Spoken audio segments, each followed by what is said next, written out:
Welcome to Ink and Magic, a podcast where we read and discuss the writing craft, world building, and romance of paranormal and fantasy novels. If you love books with bite, set in worlds of magic and mayhem, then you're in the right place. My name's Nikisha Shanae. I go by an S. And I'm Leslie. I write as Elle Penelope. And welcome to the show. Hi, Leslie. Hey, Inez. We have another celebrity guest with us here today. And yeah, I'm super excited that Jessica Cage is here. Welcome, Jessica. Thank you. It shocked me when you said celebrity guest. Like, what are you talking about? Where? Who's coming on with that? Someone else is coming? No, it's you. All right. So, USA Today bestselling author Jessica Cage was born and raised in Chicago, Illinois. After a lifelong passion for writing, she decided to take a risk and unleash the plethora of characters and their crazy, adventurous worlds that had previously existed only in her mind into the realm of readers. She did this with the hopes to not only inspire her son, but herself, inviting the world to tag along on her journey to become the writer she always wanted to be. She hopes to continue writing and bringing her signature caged fantasies to readers everywhere. Thank you so much for being here, Jessica. Thank you. I love that caged fantasy. Yeah, my readers came up with that. I wish I could say I was the creative one with that, but my readers were the one who were like, these are cage fantasies and we're the cage readers. They have now become the Cage Collective, I was told. They've rebranded. Okay. That's amazing. Yeah. That organic community that forms around your writing, that must feel amazing. Yeah, it does. So can you tell us about your journey to publishing? When did you start writing and when did you start publishing? I started writing very young. My journey of this world started with my grandmother, which I think a lot of writers have that same kind of backstory. I'm a millennial, so I was raised primarily by my grandmother, and she was a book nerd. She had I call it the Beauty and Beast bookshelf, because to me as a kid, it was massive. It was like floor to ceiling, wall to wall, and double-sided. Growing up, people are like, Jessica, it was not that big, but my memory is like, that was massive. And it was like a little book nook. And I started like realizing that my grandmother loved her stories, either through books or through soap operas, right? And so I really wanted to connect with my grandmother because she was the woman like figure for most part in my life. And so I started telling her all these stories I was making up. I would just run in like, Nana, listen. And of course, it's the worst possible time as an adult. You're like, I got bills to pay. I'm trying to clean. And, so she started telling me, she was like, okay, write it down. She would literally hand me a pen and paper, tell me to write it down, and she would read it later. And later she would pull me in and I would be telling her the story really, but it was an activity for me to do while she had to do whatever she did. And then I would give it to her and she's like, well, what does it say? Because I couldn't write for nothing as a little, it was just scribbles. And I was like, well, this, and this happens. And so it started like that of me just telling my grandmother the big stories in my brain. And as I got older, of course, she could actually read the material eventually. And everything I wrote for my grandmother. Then they introduced the Young Authors Program in school, and my grandmother convinced me to enter. It was a competition. You win a small award, and they publish a copy of your story. I started entering that, and I won it 3 or 4 years in a row. And it just kind of became a thing, right? Like writing, it's storytelling that has always been like in my core, and sharing stories with my grandmother. So that's where all of this started. But of course, I went to school for business administration. Like, what are you doing? You have a gift, and you have to eat, right? Right. You come from a poor family, and they're like, you got to find a job that's going to pay the bills, girl. This writing is not going to do it, right? And so I went to school for business. But when I got pregnant, I wasn't supposed to be able to have kids. They told me that it was not in the cards. So when I got pregnant, I was a high-risk pregnancy. They pulled me from work, and I was just in the bed, like for 7 months straight in my bed. And I had a lot of time to think. And I was like, I'm going to bring this person into the world, and I want to be able to encourage them to follow their dreams and do the thing. You have this huge dream, Jessica. You're going to be a hypocrite if you don't do something with it. So I actually finished writing my first book that I would self-publish while I was pregnant with my son. And I often tell people I gave birth to 2 babies at that time because I published that book 6 months after he was born. So wow, that's where it all started. I had so many mistakes. I made so many errors with that book, but I did it. And then I learned and I continued to Right. And here we are 13 years later. So. You published that book 13 years ago. Yes, 13 years ago. Wow. With a baby, with like basically a newborn. I can't even imagine. With a newborn. I still have the notebook where I like wrote most of it. Like I keep, and my readers are like, you have to get a case for it. It's going to disintegrate. But I keep it like with me where I'm like, this will be with me for the rest of my life because it has so much, meaning and just emotional value attached to it. So, yeah. Was that first book paranormal? Yeah, it was a vampire story. It was actually sci-fi paranormal because I didn't want to write your normal vampire story. So it was actually about a girl who found out she was queen of an alien race of vampires. So these people came from another world, mutated themselves so they could blend in better, and then started living here. And then the darkness that took over their world was coming to our world. And they like, hey, sorry, I know you think you're just a normal human girl, but actually you got to fight this big bad. So it was that vibe. Yeah. Wow. And what drew you to like paranormal fantasy, sci-fi, the speculative side of things? My mother. So while my grandmother was books and writing, my mother was film and television, but she loved sci-fi fantasy. She also liked horror, but I was like, nah, I'm okay with that. I had to step back from that. But my mother we used to do Sci-Fi Saturday where she would come home on the weekend, pizza and just a bunch of junk food. My mother was young when she had me. I should not have been eating all that every Saturday, but we would sit in front of the TV and just watch different, fantasy, sci-fi movies. When they got to horror, my brother would stay and I would go watch cartoons or something or just go hang out with my friends. But that was like a tradition for me, my mother and my brothers growing up. So I guess I just kind of blended their two interests together. And here I am. Wow, that's so cool. Yeah, like I think my mom loved Twilight Zone. That was her favorite show. So Twilight Zone, Outer Limits, that's kind of what got me into it too, was television shows and watch. And my dad loved Doctor Who. And so we'd stay up and it used to be on PBS late at night, like 1 a.m. on the weekends. And we'd stay up and watch that. Bedtime. Yes, so Doctor Who was on. With Doctor Did you like the movie Species? Did you ever watch that series? I watched the first one. I don't think I watched the rest of them. I wasn't into like body or creatures and stuff as much, That was the one that I was like, yes, when she kissed the guy and her tongue like, and I was like, ha, girl power. I don't know why that was my reaction to that, but all right, that explains some things maybe. I don't know. Right. So we wanted to talk to you about like social media and marketing because you have 126,000 followers plus on TikTok, and you've been really successful with your video marketing on TikTok and on Instagram. So can you talk about like what your strategy has been and how you got started on TikTok? Well, I got started on TikTok I don't know, I was bored during the pandemic and, in Chicago, where I'm from, I would get inspiration for stories by like sitting in downtown Chicago and just people watching because there's so many different types of people that go through Chicago. Like it's so amazing, right? But of course, that wasn't happening because I was stuck in the house. So I started scrolling TikTok and that's where I started getting more inspiration. But I didn't go on TikTok with the idea of like, this is going to be the thing that, helps my career. I just heard a cute sound that was popular at the time. I had only posted like 1 or 2 like non-book related posts before this. And I was like, it's so cute. And it was the sound. It was like, you got it. Something like that. And everything. And I just kept picking up my book and showing it. And it was such a cute video. And it was lighted well. I was like, ooh, I'm professional, And I posted and I went about my day and I wasn't thinking about it. And then I was talking to another author friend. We were talking about a book that I was thinking of writing at the time. And I'm like, girl, my phone just keep dinging. Like, I don't know what's going on. And I pick up my phone and it was just a ton of orders on my website. Because I've had my website set up for direct sales for over a decade now, right? So I'm like, what the heck? I was like, I think something broke on my website, girl, because I'll never get this many orders in a day.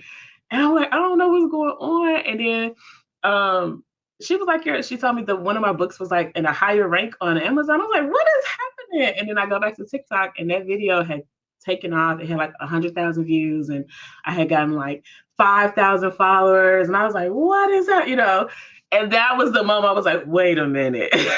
I can use this, And so I just the thing I like about TikTok and video marketing is that in real life, I'm a silly, goofy kind of person. Like I'm very, I love comedy. I just love the fun nature. And that's the family I grew up in, right? I can express that and show that on TikTok without having to really be in a room with people, because I'm also an introvert. So not too much, I'm going to hide in the corner. I'm gonna tell a couple jokes and I'm gonna dip. But TikTok gave me the platform to kind of show that and have fun with marketing. And I think that's what I wasn't having before. Like, let's create a post and put the thing and create an ad and create a graphic. Like that gets so tiring. But video, so like social media with video and different I guess content formats really was like, okay, this is where I can do the marketing, because I can talk to you really well about my book, but like creating a graphic that sells you like 6 tropes that's inside of it, I don't know, girl. I don't know what tropes are in this book. Like they come up with new tropes every day. I'm like, I didn't know there was a trope. They're like, yeah, this is a real good something trope. I'm like, that's a trope now? Like, so anything in the book is a trope, or is it a specific list I can use? Like, so stuff like that did not work for me. You know what I mean? It just didn't work for me. But this, having a conversation and just talking to people, I was like, okay, this is me. And so I just started that way. I just started showing my creativity. And I think the best videos that work for me is something that's showing how I create stories, right? Like not so much selling my books, because readers are going to find me and they're going to know that I write books eventually, and they're going to find those books. But I try to focus social media on just showing how I create, how I am inspired, because people really like to see that. They don't want to see your product all the time. They want to see the person behind the product. They want to get to know you. And like you said, it's a community. Like my readers name themselves. Like I have nothing to, you know what I mean? They rally around me. Like even when I'm on TikTok, I do TikTok lives where I'm just sitting there packing orders. I'm not talking about the books 90% of the time we're on the live. We're talking about our kids. We have 3 new Cage Collective babies. I'm like, how's my nieces and nephews? You know what I mean? I'm just with my people. And I think that's why it's worked so well for me, because I'm not punching the sales button all the time. I'm just hanging out with my community. And it's just, I'm blessed that it has continued to grow the way it has. Wow. Yeah, no, I think that's kind of like the dream. It's kind of like what we would all love to have as authors, to have a really engaged, vibrant community who comes and rallies around us and feels connected. Like it feels like your people. On the TikTok, I remember I first saw, I'm not on TikTok very much. I took a class, I did it for a little while. It's a time suck for me in terms of like training the algorithm and like your For You page and all of that. But I remember seeing a bunch of your videos where it's basically you're stitching like something like a man with a sword, and then it's like you typing something. So Yeah. Can you just talk a little bit about that idea and how you've built that? Because that's where I first saw you on TikTok. Oh yeah. So I think that it's the Stitch Prompt series. That's what I called it because I needed a hashtag. It's Stitch Writing Prompts. And it's just a conversation. It came from a conversation I was having again on TikTok Live when they're like, how do you come up with stories? And at one point I had people submitting 3 emojis and I would write a short story on 3 emojis. And that was a TikTok series that I did for a while. Emoji writing prompts, right? Like I said, I just like to tell people like, this is how my brain works. I had someone like, oh, my name would never be a good, character in the story. I said, well, tell me 2 things about you. And then I literally sat on live and made up a whole story based around this girl and the 2 things she told me about herself. And it was like, oh my God, that's insane, And I think that's how it is. Like, I use life as a writing prompt. You know what I mean? And I think people are like, how do you find writing prompts? Things happen and my brain is creating a story. It's been that way my entire life, right? I can see a leaf falling. And my story, my brain is like, oh, there's a fairy on that leaf and she's leaving. This is not falling. She's guiding it. That's how it's always been for me. So after having these conversations about like, how do you create and what inspires you? I was like, let me just show them how it happens. And so I started just stitching videos, and it's not like I search them out. I don't seek out anything in particular. It would be when I first started it, I would take the 3rd video of my FYP. When I opened the app, I would swipe 3 times, and then that's the video I would make a prompt off of. Wow. And then I would just write it out and then post it. And I thought it would be something cute, like for me and my community. and they took off. They really did. They started It's like you're really one of those catching attention. rappers who, like, it's just Freestyle. freestyle rappers who Yeah. just starts to just spit off of whatever they see. Or like It's so improv. funny. Yeah. So I've taken improv because I used to be in drama class. Me and my brothers, my son just graduated 8th grade. We had a graduation party this weekend. We were literally doing freestyle rapping at the party. Like, I come from a very creative family. And when you're in a family that's full of creatives, your brain has to be quick. You know what I mean? You have to be able to snatch the smallest thing. We used to have roast sessions when we were a kid. Like, you have to be able to come back. You can't cry, you know. I would That's cry. the family.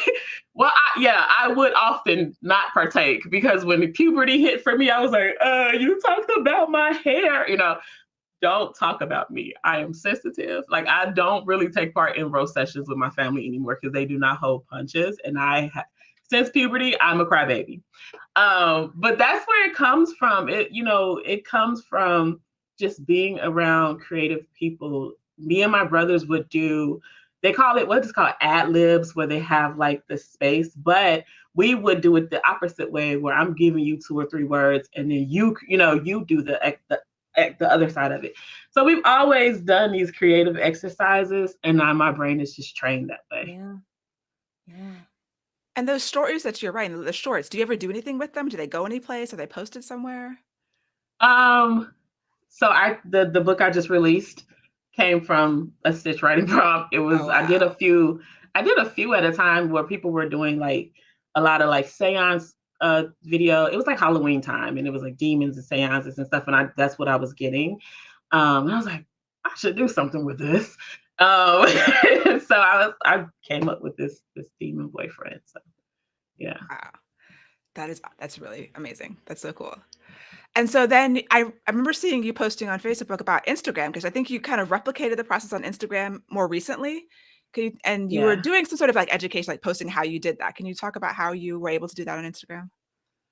Yeah, so it's like Instagram started leaning heavily into Reels, because obviously they want to keep up with TikTok. So I actually just started posting or reposting my TikTok content to Instagram, because I'm all for, if I create a piece of content and it does well, everybody and their mama gonna see it, and I'm gonna repost it. I would even repost it on the same platform like 6-7 months later, because now I have 5,000 new followers who may have not seen that video or that post, right? So I started, like, knowing that I had an arsenal of this particular type of content. I posted a few on Instagram, and one took off, and I started continuously posting, and I was feeding them the content. You know what I mean? It's like, when I teach these classes, I always, encourage people, like, find a couple styles that you like, and then create the content. Get yourself like a reservoir of content. So if something does hit, you're not racing to create it. You know what I mean? It's already there, and you can just kind of schedule it and roll it out, and it takes the pressure off. Because a lot of people are like, I don't have time to be creating all this content. I sit down on Sunday for like an hour and a half, and just come up with a few, ideas for the week. Write it down. If it's something that's going to take time, I'll record it on the Sunday. If it's something that's going to take 5 or 6 minutes, I'll do it on the day that I want to post it, right? And then I just sit it there. I'm not constantly, and I think that's the thing. People are like, oh, you're always on TikTok. I am not, because who's writing the books? You know what I mean? Who's doing all the other work for the business if I'm just sitting on TikTok all day, So my Sundays are like my content days, because I block out everything else that needs to be, author related. And I just work on content for my platforms, for my newsletters, for, any type of book bunny, like story bunnies that's in my head. I kind of give them a little bit of love. But yeah, if you come up with 3 or 4 styles or formats that you feel comfortable being able to replicate, because I always tell people when they come to me, they're like, how do I do TikTok? I said, first and foremost, don't just try to do what I do, because not everybody is going to be comfortable in front of the camera. Not everybody's like, I can do this and not, it doesn't kill my creative, juices. That may suck your creative juices away trying to, come up. For my brain, this works for me because I'm quick with it and I can put it out there and go, right? you may not even want to be seen on camera. There are a lot of very successful people on Instagram, TikTok, YouTube who you never see their face. I am obsessed with those people who scratch lottery tickets. I have no idea what they watch or what they look like, but I watch them on YouTube all the time. It relaxes my brain. It's like ASMR, and they just in there and they losing all this money. I'm like, who could never be me? But I love the sound, you know. I don't know what those people look like, you know, but they have tens of thousands of followers. They monetize, and I don't know what they look like, you know. So it's like figure out what works for you and go from there. You know what I mean? Don't try to just do what you see someone else doing, because that's the thing. Once you're trying to like replicate and just duplicate something that you see working for someone else, and it's not authentic to what you really want to be doing, it's not going to work. Not in my opinion, anyway. Yeah. You mentioned a course. I know our listeners heard that. Where are you going to point them to? Or is this just something that you do every once in a while? Yeah, so the Hurston Wright Foundation reached out to me to teach a class for them, and I did that. And then I just kind of did a little freebie course for some of my author buddies, just because I like, you know, I like supporting us. You know, we're especially some of us, we've been in the trenches together for 6-7 years. So if I find something that I think can help, I'm always down to share it. So I gave a couple of private sessions with just other indie authors. It's not something that I'm really trying to do, I think, full time. Everyone's like, you need to create a course. I'm like, there's 800 courses out there. My brain is on creative mode, not coursework. And then my job in corporate America, my career was process design and project management.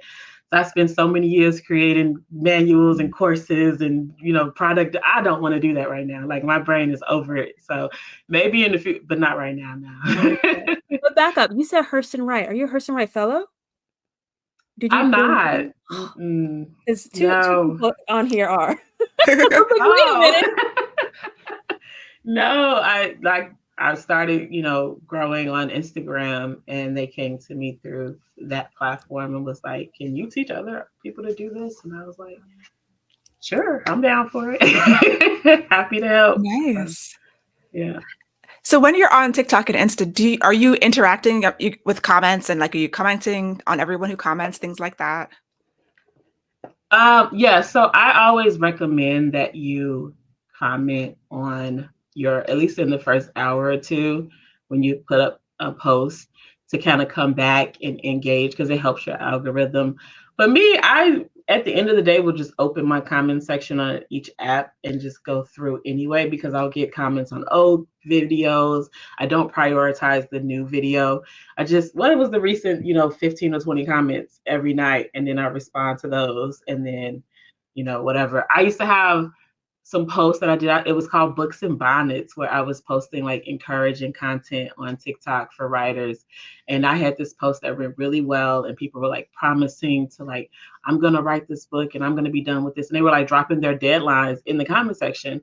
So I would go back to that post. I had it favorited. I would go back to that post once a month, and I would find the people like, okay, so you said, did you do it? They'd be like, you came back to this comment. Wow. But it was like, did you do it? I did. I have since shifted my content away from, teaching and helping. And because I'm like, I just want to write books at this point. Like, I've just been teaching for so long in corporate America. I don't want to do it no more. So I might go back to it. But right now, I'm kind of hands off on that side. Wow. And then how often are you posting? Is it every day, or is it a couple times a week? It's every day, mostly every day. And then I have specific times that I like to post. So like, I like to post later in the evening on Instagram, because I've noticed that when I post after 4:30 Eastern, it does better on Instagram. And then on TikTok, it's like 11 to 6, like in that window. Someone's calling me. In that window that really works for my algorithm. You know what I mean? Because at the end of the day, like now this is a part of my business. Mhm. So I need to make sure that I'm also thinking in terms of like what gets the best content, like what window works the best. So I want to reiterate something you said, just because you gave us some very specific data right there. One of the things you said before you gave us that data is, don't necessarily do what you do. You need to figure out what works for you. So that 11 a.m. to 6 p.m. works for you because you sat there and you looked at your data. Doesn't mean now everybody out there go and post during those hours. Yeah. It might work differently for somebody else. Yeah, and it's like I went to Vegas for a week-long conference. It's a writing conference that happens out there. I didn't take into consideration that this is a time difference. So I was just posting at my regular time, but girl, you 3 hours late now. What are you talking about? You know what I mean? And so Yeah. things like you have to take that stuff into consideration. And you But saw the difference. I did. The engagement was terrible on those posts because I was 3 hours off on all my platforms, on all of my platforms. But it's different and it changes. So on TikTok, during the winter months, the cold months, the best time for me to do my lives for engagement in the morning. During the summer months, the best time is in the evening, which is opposite of what you would think. Because you would think in the summer, everybody outside. I'm outside. I don't know why. The readers are inside. We are in the AC. We are not outside. In the winter, the girlies are outside. They're in the snow. They're being very, I'm living as the character. I don't know. Fall is a great time for readers to be outside. So for them being on TikTok, watching me talk about whatever, they're not going to be there, So I do even shift what time I do my lives, depending on what time of year it is and where everyone is at, schedule-wise. So, yeah. Being so data heavy, I wonder, do you know the demographics of your readers? Yeah. I would love to know more. All of these platforms give you in-depth details like age, location, sex, how they, their pronouns, if they have them, like all of that, right? My audience has shifted. It's skewed a little younger, actually. It used to be Because of TikTok, probably. Yeah, it used to be like, late 20s or like early 30s and then up to like 55. Like that's what all of my stuff has said. Now, probably because of TikTok and different formats of it, younger audiences really like video content. They don't really like a lot of static posts. It's skewing. My most recently data said 23. And I was like, what? And this is after I started marketing a book that's for 30-plus-year-olds. I'm like, what are you doing here? Like, but they are here, you know what I mean? So I'm just, very happy. And you had mentioned selling direct on your website, and that's, everyone's talking about selling direct these days. It's kind of, for many authors, it's newer, but like you've been doing it for a long time. And do you have what percentage of your sales would you say are like on your website versus on other retailers? Yeah. It's been for me at least 60% every year comes from my website. Some years I've been 80%. Yeah, because and I tell people it's all about how, I don't want to say train, but it's like how you talk to your readers and what you push, right? I've always pushed direct sales more than I have going to Amazon or Barnes and Noble or whatever. Because I make more money that way. Like, let's just be honest, like it's not so many people getting a cut before I get paid, right? And so I've had months where I've hit 5 figures just from my website. And I'm like, yay, great. I'm tired, but this is amazing. You know what I mean? But having direct sales and like the platform shift with TikTok is now way more than I've ever been able to do just on my website. My website sales are still there because I built that and it's been running for years now. But now I have the TikTok shop and I even have a Facebook, Instagram shop, which I get a sale here and there, but I don't really push it on those platforms because Instagram and Facebook shoppers, they don't really shop on the apps. Even though Zuckerberg is trying to get them to shop on the apps, they don't shop on the app. They're trying. But they're like, oh, I like this. And they're going to Amazon or they're going somewhere else to get whatever they're looking for. But I have it there because if someone want to buy a book there, I don't want to miss that sale. So yeah, it's because of the way I've always spoken to my audience about books. I've always been transparent about maybe not the exact figures, but the fact that indie authors specifically, like we make more money this way. And, even about like page reads on KU, they're like, I downloaded it on KU. I'm like, did you read it? No, not yet. I downloaded it a month ago. Well, I didn't get paid, girl. Like, you don't get paid till you start swiping up, girl, go in there and read that book, And this is the way I'm having. They're like, what you mean you didn't get paid? And we're having conversations like that. It's like, authors do not get paid until you read the book. And, I mean, Kindle now lets them have like 20 books or something sitting in Oh, on really? there. Yeah, they Yeah, increased it. it's like And I do have 20 books that have been there for a year that I have not read on my KU. I'm that person. right. Yeah, and I'm like, and now a whole year later, that author still has not been paid for that book. So having those type of conversations, they like, well, girl, shoot, I'm just about a book, and I'm gonna go. Where is the best place? And then my minds jump in to conversations like, buy it on her site, use this code, and they are the ones that push it. And then there's even affiliates now where they can promote it, and they get paid if people buy through them, and it's a lot less work for me to be sitting there like hyping it up. So yeah. That's amazing. Yeah, that's amazing. Oh my gosh. And what platform are you on? Just like all the details, all the technical details. What is your store So platform? my website is on Wix, which I'm looking into switching from, just because Wix is kind of restrictive, and I don't really agree with a lot of their like political things that they have going on right now. So I don't want to give them my money. But it's it is user friendly for what it was, and it's easy to set up. You pay your yearly annual, fee or whatever. It's like for the setup I have right now, it's like $300 a year, but it pays for itself within like the first week or so of the year anyway. So it's like, okay, but it's easy to set up. I'm looking to move, especially as I get more volume and I'm getting more traffic. I'm like, I need something that's more modifiable, because now once you set up a template on Wix, you're stuck with that template. And I'm like, this doesn't fit my vibe anymore. But I would have to pay them for a whole nother, it's just too much. So I'd rather just migrate to somewhere where I can actually build and modify it however I want. So that's the process. But it's for starters, if you're just starting out, I would recommend it if you agree with their political affiliations. Go for it. But yeah, so I have my Wix set up, and like I said, I do have the Facebook through your ads manager. You can set up your shop in there. I have the shop set up through Facebook, and then of course I have TikTok shop also set up, which is like where majority of my sales are coming through now, because that's my biggest platform. So I started with PayHip. Me And I just too. had to pay.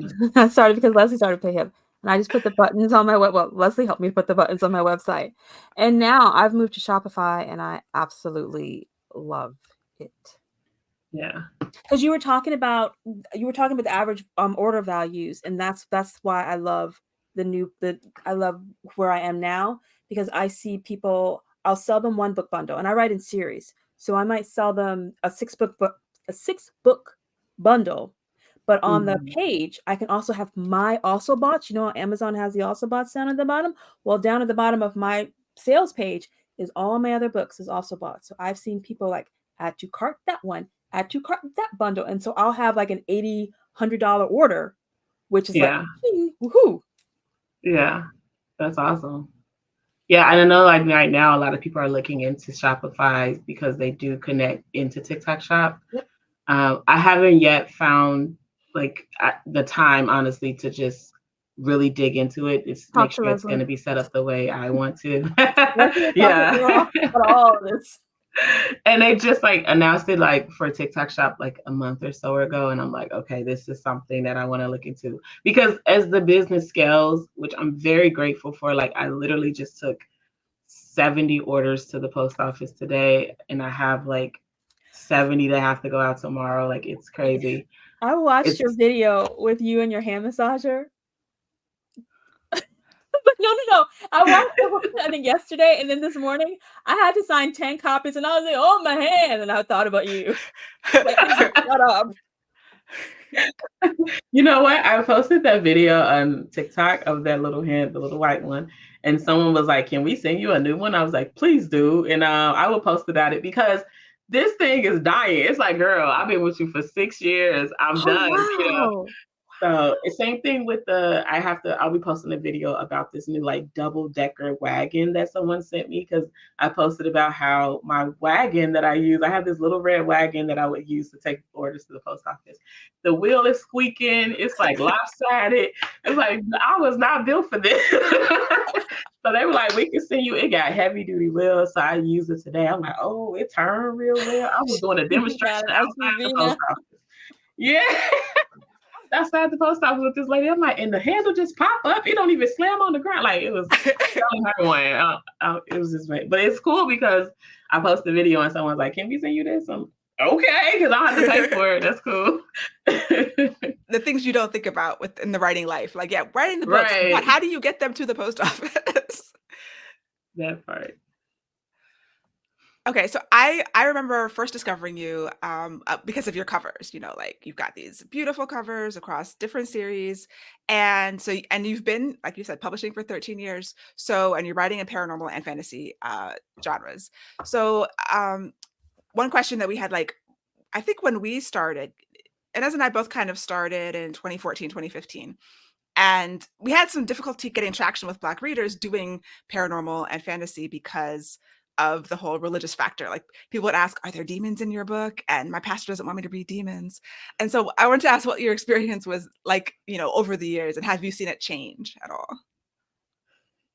Yeah, it's funny because I will say that I grew up in a church family. My grandfather was a reverend.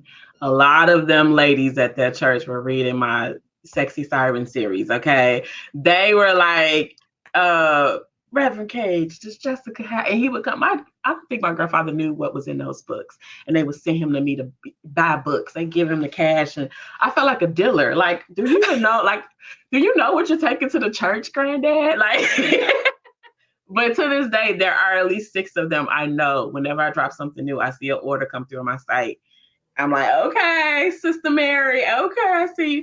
But yeah, I mean, so when I started, being a Black author showing up to events and stuff like that was the most jarring thing because one, nobody thought I was writing what I was writing. Everyone thought it was going to be like urban lit or Christian lit. Like, I feel like we were kind of put into those buckets. And I'm sitting there with a book about a vampire on my table, like, hey, check me out. And it's crazy because in the earlier days, I had way more white and non-POC readers than Black people. They would see me at events and they would look away. Like if I make eye contact, I have to go over there and I can't, and that was very jarring for 8 years almost. And then Black Panther happened and that movie went out and they had WakandaCon in Chicago. And that was the first time that I really felt like open arm welcome from Black readers. I sat on a panel, it was a full panel. And then afterwards, I sold out of everything. I was in it. Thank God it was in Chicago because I could just drive home and grab some more books. But I was pulling old copies. I was like digging through the closets. Like, do I have any more books in here? I feel like readers gave themselves the permission at that point to seek out these stories openly, right? I'm sure I've had plenty of Black readers before that, but at events, when you would see pictures of readers at my table, 9 times out of 10, they wasn't, us. That was difficult because, I got the advice early on from a few people who, of course, was not, no, I wouldn't say that because a couple of them were Black, who told me to take the characters off my covers, because they would be more marketable. And I was like, I'm determined to create something that represents me and the reader who looks like me. And I don't want people to have to jump and do hoops to imagine themselves in my story. So if that means this journey takes me a little bit longer to find the core readership, it's just going to have to take as long as it has to take because I'm not doing it. You know what I mean? So I have seen in the last, like I said, since Wakanda, the Black Panther, I have seen the shift in it, especially with, sites like TikTok, because you see, Black readers being like, oh my God, there are Black fantasy authors. You know what I mean? Like, yes, we exist. You are my people, and we able to like come together and your algorithm is like, oh, this person likes Black fantasy authors. Let's give them more of that. Right. So TikTok and the Black Panther, like Marvel, those are the 2 things that really have like big, like outside factors that have really impacted, where I'm at now. So that is such a fascinating. I never put those 2 together, but it's always befuddled me why our community was not jumping on things like paranormal and fantasy because of the topics that are covered in paranormal and fantasy. Like, I would have thought that we would want to jump into this and be a part of these conversations. And you're right, as Leslie said, I heard a lot of, but is it demons? Is this Christ-like? Yeah. No, Christ doesn't exist in this world, but it's a good story. Yeah, I'm like, he's technically a demon, but he's also half merman. Does that count? That's how I would. They'd be like, "What, girl?" But I'm not here to convince you to give it a shot. Like, either you're interested in it or you're not. It's fine. Like, but that question, is it scary? Is it, demonic? Am I gonna? And I've even had with this new book, I mean, people are like, I can't get that book because the title, if I say it out loud, I'm gonna end up summoning a demon. Girl, I'm like, are you putting a spell on are you doing a ritual when you're saying, like, what are we talking about? So it's still there. It's very much still there, but it's, you have more, readers in the comment section like, child, please. Anyway, let's enjoy. So I've had to block more than a few people since we're announcing the title of this book. Oh, for real? They get in your comment section. The trolls come out. They're like, nah. This is what's wrong with the Black woman now. Oh, You get like the Hotep trolls or yes. something. Black women need to stop looking to the I'm like, demons. It's a fantasy novel, dude. Calm down. We're literally exploring ourselves coming into power. Yeah. Oh, that's so funny. I didn't even think about that. But yes, it makes perfect sense that there's a certain type of online, like, Hotep kind of Black man who is going to be like, you'd rather date a demon than date a Black man. And they've been getting blocked left and right. And then I love my moderators when I go live, because they don't give you half a second. If they think they even sense the negativity, half time I don't see it. I get off and I'm like, how did all these people get blocked? They like black. That's fantastic. And I love it, because protect my peace. Thank you so much. Oh, that's so fun. All right. So wanted to talk about crafting. You do custom book boxes too. It seems like you're doing a lot of physical in the real world, going to the post office, shipping things, which is cool. People love that, like Kickstarter too. I know, and I just wanted to watch. You had a question about the stickers and the wax seal. We are very detail oriented. Yeah, you like to listen to the scratch offs. I like anytime someone is writing in their journal and planning. And when you pulled out the wax and the stamp, yeah, that was like a little bit of porn for me. So I kept watching you. I just kept watching you do it. It's just like, yeah. Yeah, that's a childhood dream fulfilled, because I used to watch the movies, like the old movies with my grandmother, and every now and then someone would pull out, write a letter and still it with wax and send it on a horse or something.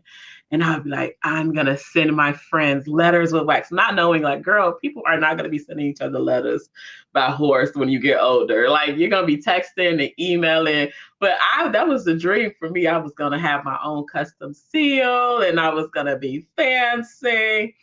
I didn't get to do that with my friends. I did not. But I now have it. And I even have custom seals now. Like, a couple of my books, I got a custom seal made. So if they order that book, they get the seal. Like, the Eldritch Trials, there's a symbol of the goddess. So all of the authors who were part of that world now have the same wax seal kit with the custom seal. So, because I just love stuff like that. Like, I geek out on stuff like that. So I was like, we all have to have it. Like, I ordered 12 of them. Like, let's go. But I love it, and it gives this special, touch to everything. So it's nice to see. It's very nice to watch. And then when did you start doing the book boxes? Oh, I've been doing book boxes for years. My first custom book box was like, I don't know, 2020, 2021. I did one for my Gin Rebellion where it was like they got the main character's favorite scent, and it was a custom book cover. It was just, the locket that the character wore in the book, stuff like that I just kind of found in real life and put it on the site.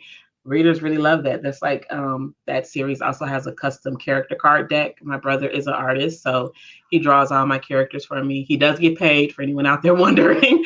Like he went to school for this. I'm not gonna like, oh, I'm your sister. Like, no, girl. And then you about to make money off of this. Come on now. But it came with like a card deck and stuff like that. My readers requested like most of the things that you see me doing. I just listen to my readers. Sprayed edges. I never really cared that much about sprayed edges, but now I don't know if you can see it, I have like a custom sprayed edge collection for a 4-book series. So when you put them together, it creates a whole image. That was smart. That was like, yeah, so that was a limited edition item, and things like that. I just listen to my readers. I don't know. And then I research how much is this going to cost? Does it make sense? Because there are a lot of things that my readers have suggested, and I'm like, that don't make sense to me. Like, I'm not doing that. Like, I know right now everyone is just like really into those like vellum overlays and stuff like that, which I think are really cool. But in the past, it didn't make sense to me to do that. Maybe for this new book, it's popular enough that the cost would make sense. But I try to still keep the business brain involved in these decisions, because the people pleaser in me is like, absolutely, let's do it. And then my bank account is like, what? Why would you say that? Why would you ever agree? Yeah. So do you have any advice for like newer writers who are starting out because it sounds like you have such a close relationship with your readers. Like, how would you suggest someone cultivate that kind of close relationship with readers? I always tell people to decide what kind of relationship you want with your readers before you start to build it, right? I have a very, close community, and we talk to each other, but my readers understand my boundaries, right? So like one of the boundaries around my son, you barely see me post pictures of my son. They don't even know his real name. They call him by A. His name starts with A. That's what they call him. If anyone's like, what's your son's name? My reader's like, absolutely not. Like, that's his name. Absolutely not. Because, so I have certain things, like I don't talk about, personal relationships like that, like romantic stuff. You have to decide how much, because if you start giving more, it's going to drain you. And it's hard to then go back and start reinforcing boundaries that you did not have. And then your readers, your audience feels somewhat betrayed, right? So I always suggest, like, before you start this journey, especially if you're trying to like really, use sites like TikTok, YouTube, wherever, decide the relationship you want with your audience. How much of yourself do you want to share? And establish those boundaries and be very clear about that, because that's the way you build a community that is caring, and people will respect your wishes. And if they don't, they just won't hang around, right? So I've had people who are like, they wanted more than I was going to give, and they just was like, well, I'm not going to be here. And I was like, well, bye, like, it's fine. You don't have to be here. But you have to protect like your boundaries, because we all know ourselves, like I'm an introvert. Like, I'm going to events and stuff, and people are like, can you go out to dinner? Can you do this? Can you do that? I know that by 6:00, I'm going to my hotel room. It's nothing against nobody, but my social battery is down. And if I don't take a nap, I'm not going to show up to day 2. Yeah. That's just how it is, So it's like understanding yourself and making sure you reinforce that. And then being authentic in that space. You know what I mean? Don't go on social media and say, oh, that user, or Inez did this, and Inez talks this way, and Inez has her hair this way, and I'm going to masquerade. Right. I'm going to masquerade, because eventually that mask starts to fall, and people are like, who are you? Like, what is happening? You're not consistent, right? Be yourself, be comfortable in your own being, and then be authentic in that space and have the conversations. Listen to your readers and just let it go. It's kind of like making a friend. You don't go into, hopefully, you're not going into friendships with these masks on and pretending to be something you're not, because that friendship is not going to last. You can't do that with readers either, or any like social media business presence that you want to build. Great Sounds advice. like good advice. Yeah, I'm here for that. Thank you. So this is the time when we ask about everyday magic, something in your everyday life that has brought you a smile, that made you feel like that magic is real in the world. Do you have any everyday magic to share? So I feel like there are two.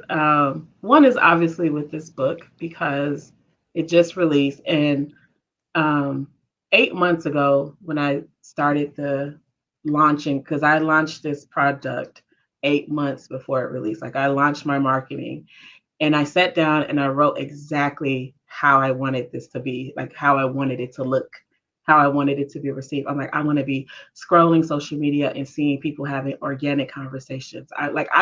This is the first time I gave myself the permission to be as greedy as I wanted to with the success of a project, because I felt like my energy of being like, I have to be modest was holding back my titles. I'm like, don't be modest. What do you want? I'm like, I want groups talking about it. I want Facebook posts. I like, not angrily wrote it, but with gratitude, saying like, I've worked hard for this, and this is what I want for this project because I think it deserves that. I think it's probably some of the best writing I've done. Like this deserves to be seen by everybody, and you know, and so this has been the biggest launch of my career. You know what I mean? It's already number 2 in sales. Like I have a ranking of my book sales, like lifetime book sales for all my books.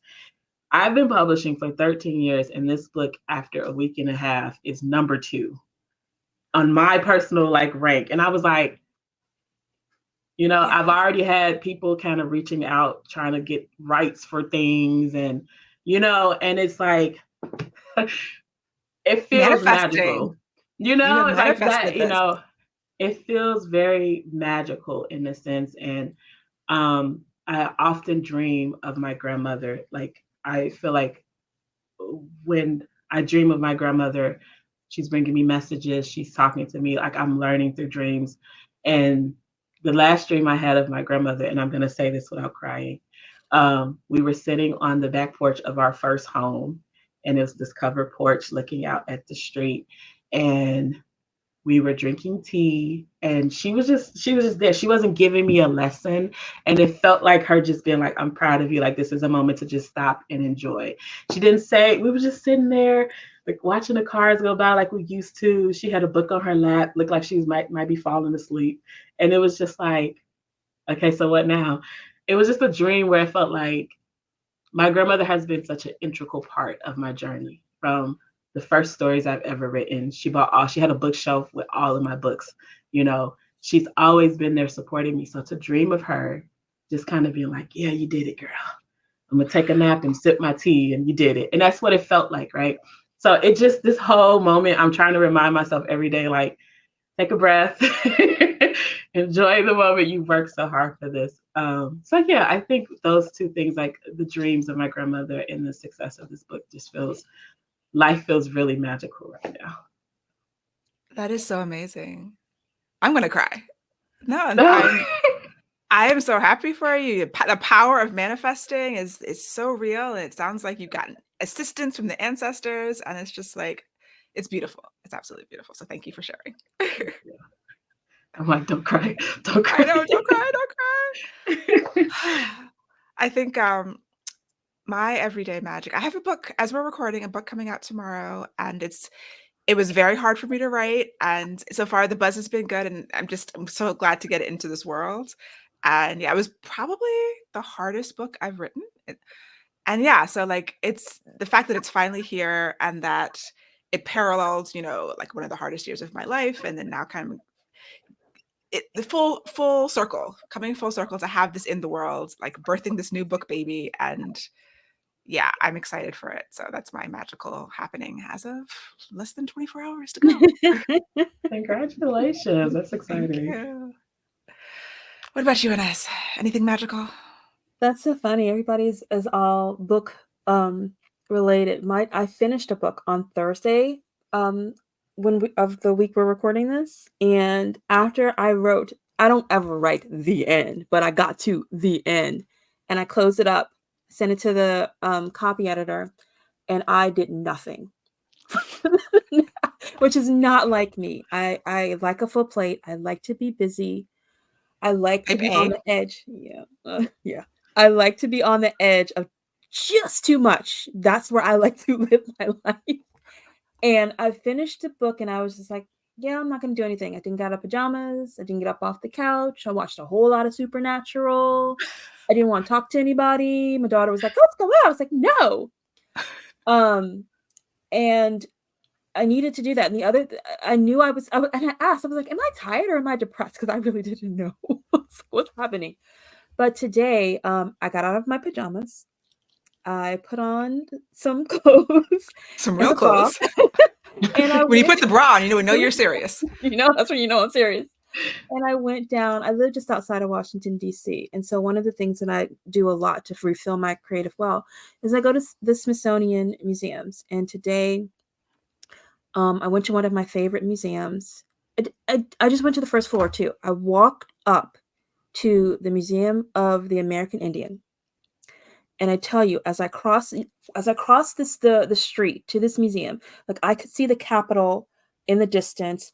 I could hear all the buzz of Washingtonians behind me. I crossed the street. There's this beautiful waterfall installation. I got to that part of the street where the waterfall is outside of this museum, and I swear to you, everything just shut off.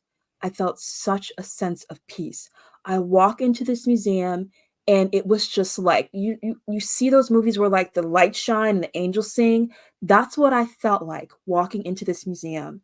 I didn't even need to go and look at all the installations. I just sat down, I had lunch, and I just felt completely refueled and ready to take on June. Yay.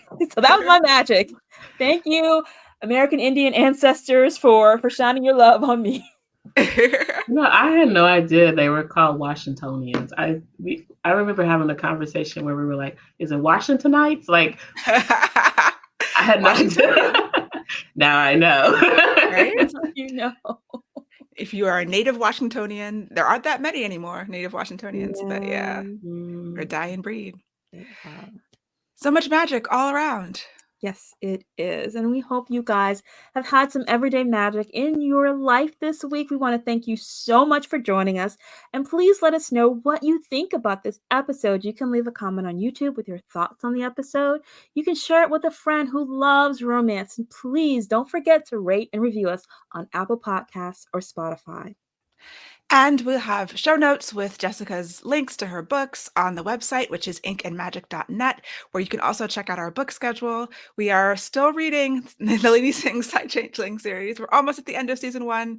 We're going to take a brief summer break after we get to the next book in the next episode. But yes, until then, check out inkandmagic.net, and we will see you next time. Bye. Bye, everybody.